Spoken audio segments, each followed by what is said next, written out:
Hi everyone, myself Pankaj Patel from GMAG.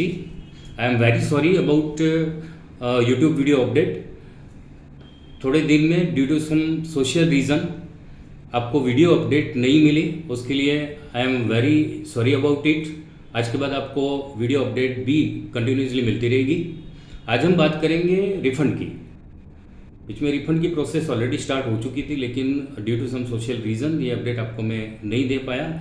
आज हम बात करेंगे रिफ़ंड की। फर्स्ट हम बात करेंगे refund of Gujarat state quota. PG का जो काउंसलिंग हुआ गुजरात स्टेट कोटा का, उसका रिफ़ंड जो हो रिफ़ंड ऑलरेडी स्टार्ट हो चुका है। फर्स्ट राउंड की डिटेल जो हो डिटेल ऑलरेडी आ चुकी थी। उसमें जो लोगों ने अपनी बैंक डिटेल जो हो बैंक डिटेल फिल की थी, डॉक्यूमेंट अपलोड किए थे प्रॉपरली, उन लोगों को ज़्यादातर रिफ़ंड जो हो रिफ़ंड मिल चुका है। जो लोगों ने भी अभी तक रिफ़ंड के बारे में डिटेल जो है डिटेल नहीं दी हैं, वो लोगों को मैं रिक्वेस्ट करता हूँ, सेकंड राउंड अभी कंटिन्यू है। गुजरात स्टेट कोटा का रिफ़ंड का सेकंड राउंड है। दैट डजंट मीन कि सेकंड राउंड वालों को ही रिफ़ंड मिलेगा। ये रिफ़ंड का सेकंड राउंड है, उसमें जो लोगों को भी रिफ़ंड लेनी है, डिपॉजिट रिफ़ंड लेनी है या तो फिर फीस रिफ़ंड लेनी है, कोई भी गुजरात स्टेट कोटा का कैंडिडेट जो लोगों ने रजिस्ट्रेशन करवाया हुआ है, कोई भी ये डिटेल फिल कर सकता है। कोई भी राउंड में आपने कैंसिल करवाया हो या तो फिर ट्रांसफ़र हुई है, कुछ भी है, ड्यूरिंग काउंसलिंग आपका डिपॉजिट आपको रिफ़ंड लेना है या तो फिर फीस का डिफरेंस जो हो डिफरेंस रिफ़ंड लेना है, वो सब के लिए ये डिटेल फिल करनी कंपलसरी है। उसके लिए आप गुजरात स्टेट कोटा की वेबसाइट पर जाइए, वहाँ पर आपको जो notification second round of refund की जो नोटिफिकेशन है, नोटिफिकेशन के नीचे एक ब्लू कलर का ऑप्शन मिलेगा लॉगिन का।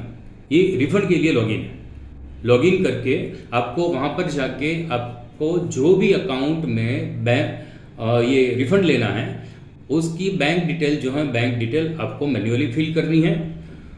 रिफ़ंड कितना है वो ज़्यादातर ऑटोमेटिकली आ जाता है, फीस का या तो फिर डिपॉजिट का व्हाटएवर। अगर नहीं आता है तो मैन्युअली आप फिल कर सकते हो।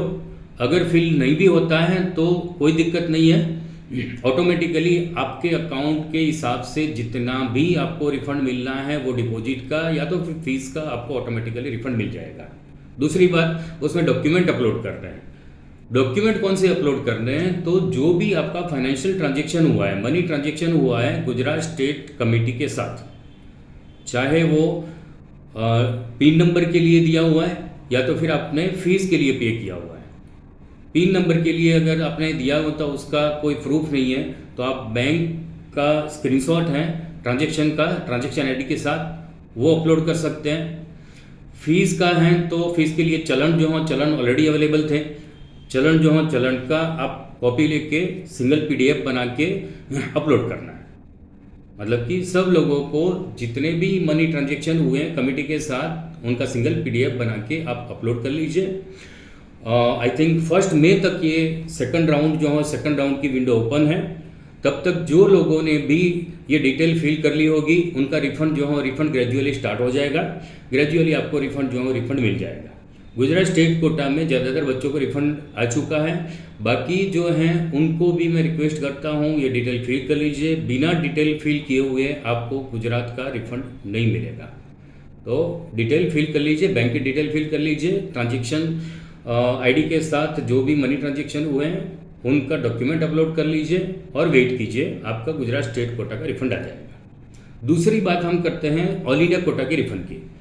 ऑल इंडिया कोटा रिफ़ंड जो हो रिफ़ंड भी ऑलरेडी स्टार्ट हो चुका है। बहुत सारे बच्चों को रिफ़ंड मिल भी चुका है। 2 लाख की डिपॉजिट हैं या तो फिर आपका 25,000 का डिपॉजिट है, वो रिफ़ंड ज़्यादातर बच्चों को मिल चुका है। जो लोगों को भी नहीं मिला है उनको टेंशन लेने की कोई ज़रूरत नहीं है। आपको आपने जो अकाउंट से पेमेंट किया हुआ है वो अकाउंट जो हो अकाउंट की डिटेल चेक करते रहना है। 1-2 महीने 3 महीने ज़्यादा मतलब कि 3-4 महीने के बाद भी आपका ये अमाउंट जो है अमाउंट सेम अकाउंट में वापस आ जाएगा। ऑटोमेटिकली वहाँ पर सेम अकाउंट में वो वापस आता है। उसके लिए आपको कोई बैंक डिटेल या तो फिर डॉक्यूमेंट अपलोड करने की कोई ज़रूरत नहीं है। So don't worry about all India quota refund. All India quota का रिफंड ऑटोमेटिकली आपके अकाउंट में आ जाएगा। चाहे वो 6 महीने भी हो तो भी कोई दिक्कत नहीं है।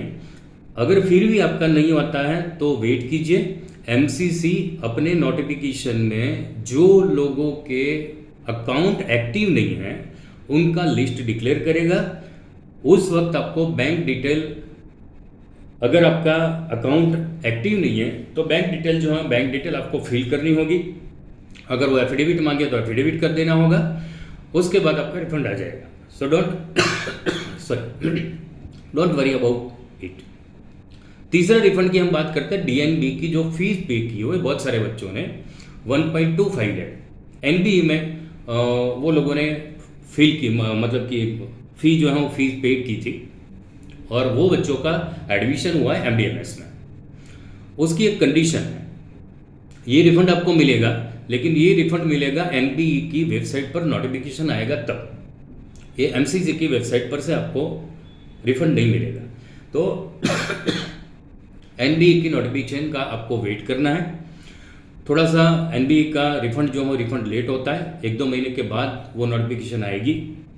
जब भी नोटिफिकेशन आती है तब आपको मेन एक डॉक्यूमेंट अपलोड करना होता है। वो ये है कि आपने ये साल, इसी साल ही ऑल इंडिया कोटा थ्रू या तो फिर स्टेट कोटा थ्रू एमडीएमएस में एडमिशन लिया होना चाहिए, तो ही आपको वो 1.25 लाख की फीस जो है फीस रिफंड मिलेगी। तो जब भी नोटिफिकेशन आता है तब आपको आपका एडमिशन लेटर स्टेट कोटा का या तो फिर ऑल इंडिया कोटा का, जो ये साल का राउंड 2 का, राउंड 3 का या तो फिर स्टेट राउंड का एडमिशन लेटर हैं और उसके साथ दूसरे भी डॉक्यूमेंट जो मांगे वो आपको अपलोड करने पड़ेंगे। अपलोड करने के बाद बैंक डिटेल भी मांगेंगे और उसके बाद आपका रिफंड मिल जाएगा। ये थोड़ी देरी से होता है। हर साल एनबीए का रिफंड जो है वो रिफंड सबसे लास्ट में होता है, लेकिन मिल जाता है। लेकिन अगर आपका ये साल का एमडीएमएस में एडमिशन नहीं हुआ है, सिर्फ आपने छोड़ दी है डीएनबी की सीट या तो फिर डीएनबी डिप्लोमा की सीट, मतलब कि एमबीए की सीट, तो वो आपको वापस नहीं मिलता है। So be careful for that one about your refund. फिर से मैं रिपीट करता हूँ, गुजरात स्टेट कोटा का रिफंड ऑलरेडी स्टार्ट हो चुका है। फर्स्ट राउंड रिफंड का ख़त्म हो चुका है। मोस्ट ऑफ सबको रिफंड आ चुका है। जिनका भी बाकी है उनके लिए सेकंड राउंड चालू है। उसके बाद थर्ड राउंड भी होगा। अगर आप भूल जाते हैं तो या तो फिर जिसका बाकी रह जाता है तो थर्ड राउंड में भी आप बैंक डिटेल फिल करके रिफंड पा सकते हैं। ऑल इंडिया का भी रिफंड अभी चालू है, कंटिन्यूस है, बहुत सारे बच्चों को आ चुका है और जिसका भी बाकी है वो 1-2 महीने में आ जाएगा। डीएनबी का रिफंड डिले होगा लेकिन आ जाएगा। Thank you everyone. ऐसे ही अपडेट पाने के लिए मेरे YouTube चैनल सब्सक्राइब कर लीजिए। मेरा FB पर भी ग्रुप है, व्हाट्सएप चैनल है, टेलीग्राम पर भी ग्रुप है, तो वहाँ पर आप जुड़े रहिए, बने रहिए। ऐसे ही अपडेट जो है अपडेट आपको मिलती रहेगी। Thank you everyone.